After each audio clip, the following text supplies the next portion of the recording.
New Yorkers. I'm from out of state. All right, we're back with peoplesclimate.tv. Brad Johnson. Climate Brad, we're powered by act.tv. And we're about to hit another block of the march right here. It's coming up. I see people coming from Massachusetts, from the Catskills, people fighting AIDS. We have the New York State nurses in the house, as they say, caring for our patients and our planet.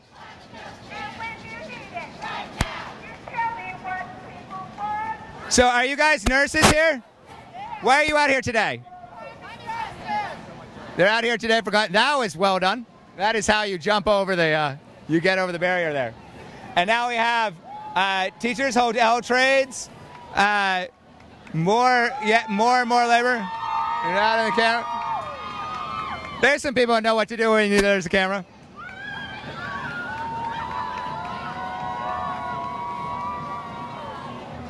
Yet another union, AFL-CIO, Communications Workers of America, New York 1180, CWA, or SEIU.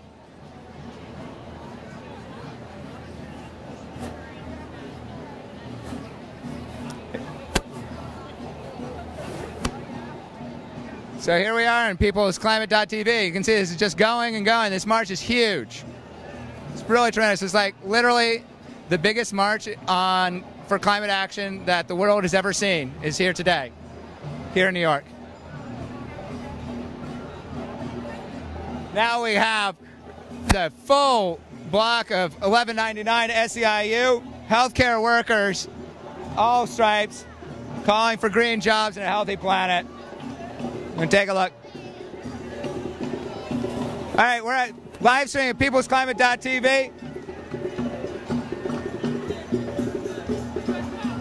You can see huge representation here from SEIU. Like representing one of the fastest growing worker segments in the country, healthcare industry.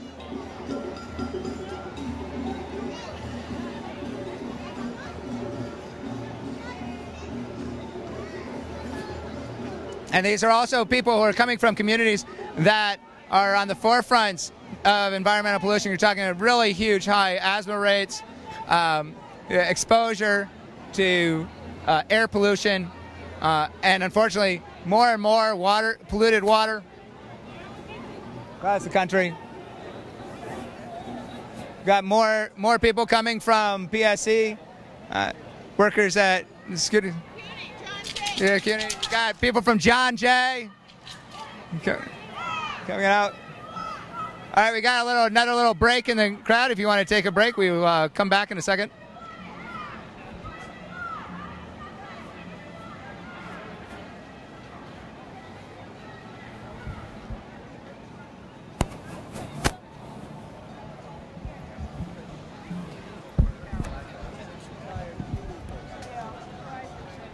Hi, sweet thing. I don't know if we're on air. We are. Oh, yeah, we're on Hello, we are most definitely on air, and we love introductions like that with a kiss. Usually, all right, it's pretty great. This is my wife. Hi. Well, you can say hello to the camera. Hi, everybody. How you doing?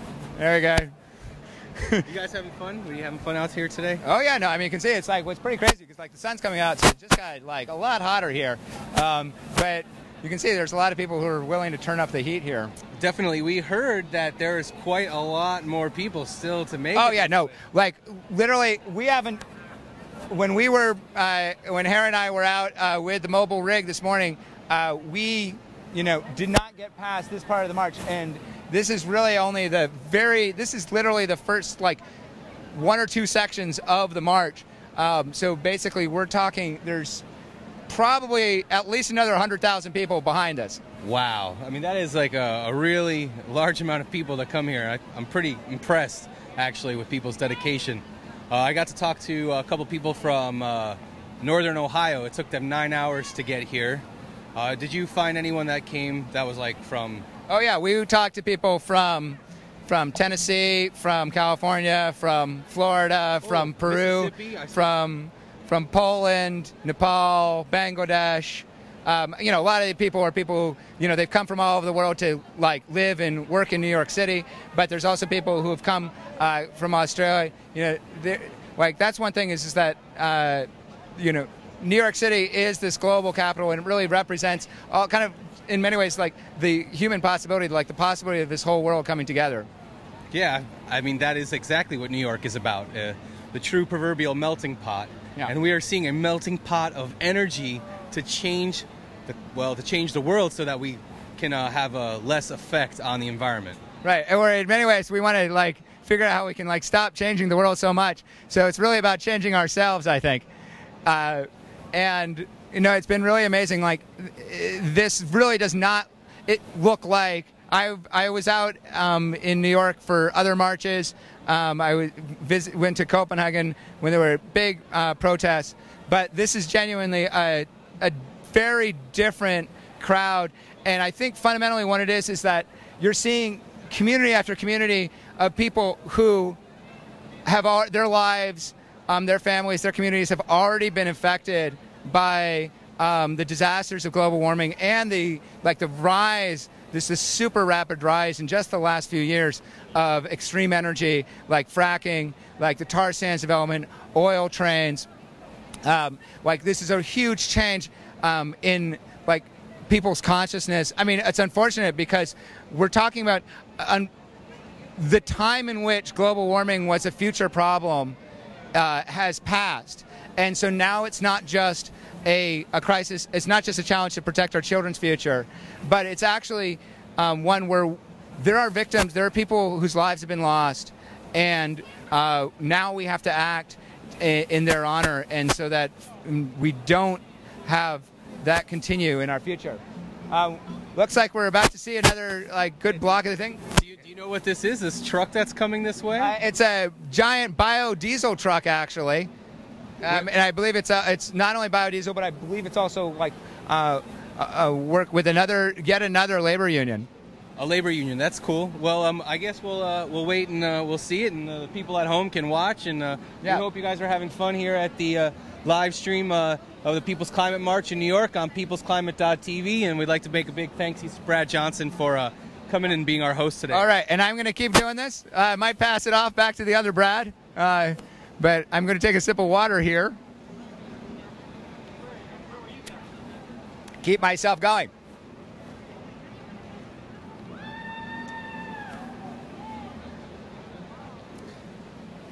I'm Brad Johnson, Climate Brad. You're watching the peoplesclimate.tv live stream. We've been interviewing people all up and down New York all day. From the start of March, just some amazing people from Bill McKibben to local activists from around the country, just community activists, national politicians, local. Just, it's a really amazing thing to see all these people out here today. And there's still plenty of time. If you're near New York, if you're in New York, you can join the march. All you have to do is step right in. And here we go. Here we come with 32BJ, SEIU, yet another contingent of the Service Employee International, with the People Power biodiesel truck coming through.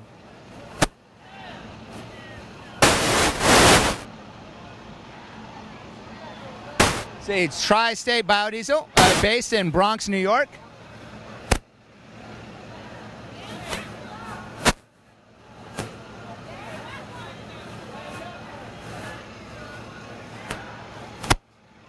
Hey, is there anybody who can tell us about this truck, or you know about it?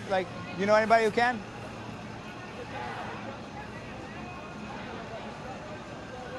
Yeah, we're live streaming peoplesclimate.tv.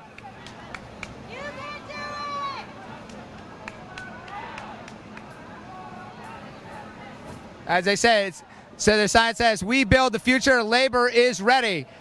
An injury to the planet is an injury to all." It's a pretty good lesson.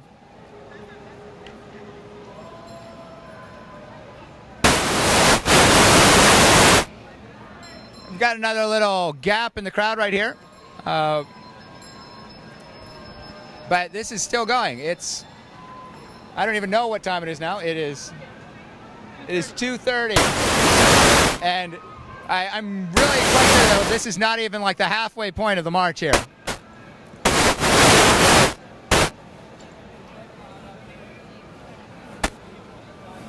So you want to?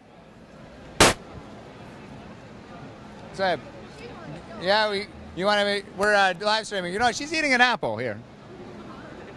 I think I'm. All right. Second and third group out of 7, right? Oh yeah.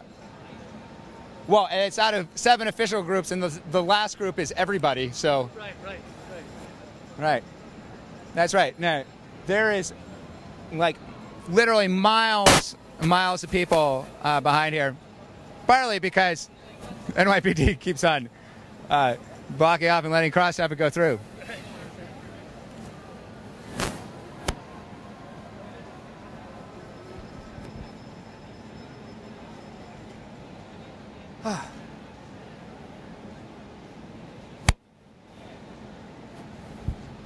So, can I get you to talk like? Sure. So this we're on peoplesclimate.tv here. We're live streaming around the world. What's your name? And where are you coming from? Wyckoff, New Jersey. And tell us about Wyckoff. Like Wyckoff. It's about 25 minutes from the George Washington Bridge, and today is International Peace Day, so we thought this was a good day to come out and join all these wonderful people. And what's the connection between I see she has a nice peace sign. Yeah. What's the connection for you between peace and like climate action? Well, I think that if you don't have a world because of the lack of peace, then actually it's backwards. Excuse me. If you don't have an ecology, then you won't have a world. And the more war we have, the less world we have.